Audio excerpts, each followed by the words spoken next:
இங்க ஒரு பொண்ணு இரவு பகலா கடலுக்கு நடுவுல இருக்கிற ஒரு பாறையில மாட்டிக்கிட்டு இருக்கா. அப்ப அவளும் கண்ணு முழிச்சு பாக்குறா. கண்ணு கட்டுற தூரம் வரைக்கும் ஒரே தண்ணியா தான் இருக்கு. இவளால ரொம்ப நேரம் வாழ முடியாது. ஏன்னா இவகிட்ட சாப்பாடு தண்ணி கூட இல்ல. அப்ப இவளும் அந்த பாறைங்கள்ல ஒட்டிக்கிட்டு இருக்க நத்தையெல்லாம் பிடிச்சு சாப்பிட ஆரம்பிக்கிறா. ஆனா அதோட டேஸ்ட் இவளுக்கு சுத்தமா பிடிக்கல. அப்ப இவளும் அந்த பாறையோட உச்சிக்கு வந்துடுறா. அப்ப தூரத்துல ஒரு பெட்ரோல் கேனு மிதந்துகிட்டு இருக்கு. அதை எடுக்கலான்னு பார்த்தாலுமே அந்த இடத்துல ஒரு பெரிய ஷார்க்கு சுத்திக்கிட்டே இருக்கு. அப்போ ஒரு ஐடியா பண்ணி அந்த ஷார்க் இந்த சைடுல இருந்து அந்த சைடு வர்றதுக்கு எத்தனை செகண்ட் ஆகுதுன்னு நோட் பண்ணி வச்சுக்கிறா.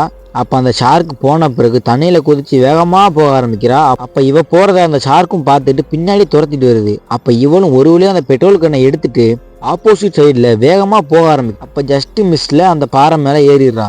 அப்ப இவளும் அவ வச்சிருக்கிற ஒரு கயரை எடுத்து அந்த பெட்ரோல்ல நினைச்சு அதை அவ வச்சிருக்க ஒரு பிளார் கன்ல இன்ஜெக்ட் பண்ணிக்கிறா.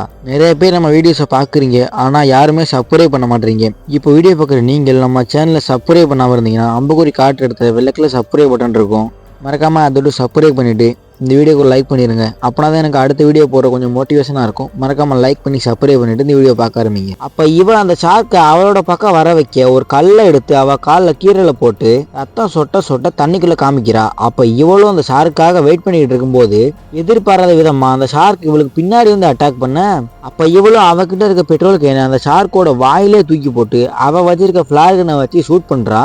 அது போய் அதோட வாயிலே வெடிச்சு அந்த ஷார்க் இறந்து போயிருது. இப்போ வீடியோ பார்க்குற நீங்கள் இது மாதிரி கடலில் மாட்டிட்டீங்கன்னா நீங்கள் என்ன ஐடியா யூஸ் பண்ணுவீங்கன்னு மறக்காம கமெண்ட்ல சொல்லிட்டு போயிருங்க.